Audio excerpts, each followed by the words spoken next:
প্রিয় দর্শক, স্বাগত জানাচ্ছি সারাদিনের সংবাদে প্রতিদিনের আয়োজন রাত 11টার শীর্ষ সংবাদে। সারা বিশ্বের গুরুত্বপূর্ণ সব সংবাদের শিরোনাম জেনে নিন শুরুতেই। সবাই মিলে যা ঠিক করবে আমরা তাই করব, আওয়ামী লীগকে নিষিদ্ধ করার প্রসঙ্গে প্রধান উপদেষ্টা। বদলে গেল বঙ্গবন্ধু স্যাটেলাইট ও শেখ হাসিনা স্টেডিয়ামের নাম।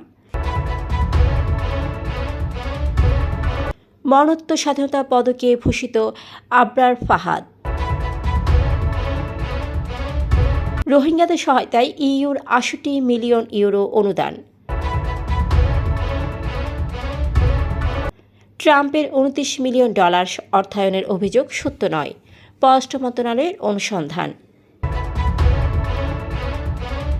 দেশে প্রথমবারের মতো জিকা ভাইরাসের ক্লাস্টার সংক্রমণ শনাক্ত, আক্রান্ত ৫। সম্ভবত ডিসেম্বরের মধ্যে নির্বাচন, ইইউ প্রতিনিধি দলকে doctor Yunus. Sadiq agro chairman Imran গ্রেপ্তার।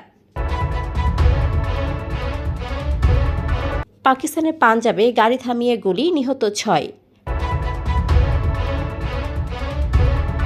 ৭ কলেজের নেতৃত্বে থাকছে না ঢাকা বিশ্ববিদ্যালয়, দায়িত্ব পাচ্ছে ইউজিসি। প্রিয় দর্শক, এবারে জেনে নিন বিস্তারিত। ফ্যাশন ব্র্যান্ড মানে আর্ট। আওয়ামী লীগ নিষিদ্ধ হবে কিনা বা নির্বাচনে অংশ নেবে কিনা এমন প্রশ্নের জবাবে অন্তর্বর্তী সরকারের প্রধান উপদেষ্টা অধ্যাপক ডক্টর মোহাম্মদ ইউনুস বলেছেন, ওই যে ঐকমত্য, আমরা বরাবরই ফিরে যাচ্ছি ঐকমত্যে। সবাই মিলে যা ঠিক করবে আমরা তাই করব। সম্প্রতি বিবিসি বাংলাকে দেওয়া এক সাক্ষাৎকারে এসব কথা বলেন তিনি। সোমবার বিভিন্ন গণমাধ্যম সাক্ষাৎকারটি প্রকাশ করে। সাক্ষাৎকারে পলাতক দল দেশকে সর্বাত্মক অস্থিতিশীল করার চেষ্টা করছে বলেও মন্তব্য করেন তিনি। সরকার বঙ্গবন্ধু স্যাটেলাইট ১-এর নাম পরিবর্তন করে নতুন নাম বাংলাদেশ স্যাটেলাইট ১ রাখার সিদ্ধান্ত নিয়েছে। সোমবার টেলিযোগাযোগ ও তথ্য প্রযুক্তি মন্ত্রণালয়ের উপসচিব মোহাম্মদ রফিকুল ইসলাম স্বাক্ষরিত এক প্রজ্ঞাপনে এ তথ্য জানানো হয়। অন্যদিকে পূর্বাঞ্চলের নির্মাণাধীন শেখ হাসিনা আন্তর্জাতিক ক্রিকেট স্টেডিয়ামের নামও পরিবর্তন করে ন্যাশনাল ক্রিকেট গ্রাউন্ড রাখা হয়েছে। বাংলাদেশ ক্রিকেট বোর্ডের এক সভায় এই সিদ্ধান্তের কথা জানান বিসিবি পরিচালক ইফতেখার আহমেদ। বাংলাদেশ প্রকৌশল বিশ্ববিদ্যালয়ের শিক্ষার্থী আবরার ফাহাদকে মরণোত্তর স্বাধীনতা পদক 2025 দেওয়া হচ্ছে। 2019 সালের অক্টোবরে তাকে নির্মমভাবে পিটিয়ে হত্যা করে বর্তমানে নিষিদ্ধ সংগঠন ছাত্রলীগের নেতাকর্মীরা। সোমবার অন্তর্বর্তী সরকারের যুব ও ক্রীড়া উপদেষ্টা আসিফ মাহমুদ সজীব ভুঁইয়া তার ভেরিফাইড ফেসবুকে পোস্ট দিয়ে এ তথ্য জানান। তিনি লেখেন, অন্যায়ের বিরুদ্ধে দাঁড়ানোর সাহসিকতার প্রতীক, মুক্তচিন্তার এক প্রতিচ্ছবি আবরার ফাহাদ। স্বাধীনতা পদক তার আত্মত্যাগের স্বীকৃতি, যা ন্যায় বিচারের পথে আমাদের অনুপ্রেরণা যোগাবে। জাতি তোমাকে ভুলবে না, আবরার। বাংলাদেশে আশ্রয় নেওয়া রোহিঙ্গা ও স্থানীয় কমিউনিটি সহায়তায় ইউরোপীয় ইউনিয়ন চলতি বছর ৬৮ মিলিয়ন ইউরো সহায়তা দেবে।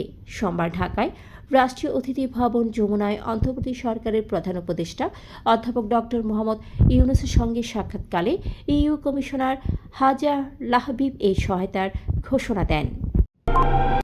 বাংলাদেশের রাজনৈতিক পরিস্থিতি শক্তিশালী করতে ইউএসএআইডির $29 মিলিয়ন অর্থায়নের অভিযোগ মিথ্যা বলে জানিয়েছে পররাষ্ট্র মন্ত্রণালয়।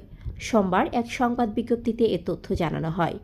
এর আগে 21শে ফেব্রুয়ারি ওয়াশিংটনে গভর্নরদের সঙ্গে এক অনুষ্ঠানে যুক্তরাষ্ট্রের প্রেসিডেন্ট ডোনাল্ড ট্রাম্প বলেন, বাংলাদেশের রাজনৈতিক পরিস্থিতি শক্তিশালী করতে $29 মিলিয়ন দেওয়া হয়েছে, যা একটি অজানা প্রতিষ্ঠান পেয়েছে।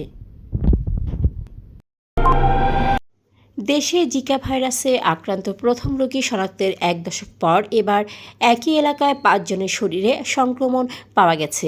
সোমবার আন্তর্জাতিক উদরাময় গবেষণা কেন্দ্র বাংলাদেশ তাদের ওয়েবসাইটে এ তথ্য জানিয়েছে।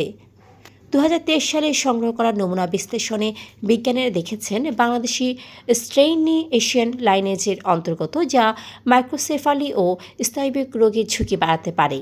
একই ধরনের স্ট্রেইন 2019 সালে কলম্বিয়া ও চীনে শনাক্ত হয়েছিল। প্রধান উপদেষ্টা ডক্টর মোহাম্মদ ইউনূস বলেছেন, অন্তর্বর্তী সরকার একটি অবাধ ও সুষ্ঠু নির্বাচন অনুষ্ঠানের জন্য প্রতিশ্রুতিবদ্ধ এবং সম্ভবত এই বছর ডিসেম্বরের মধ্যে ভোট অনুষ্ঠিত হবে।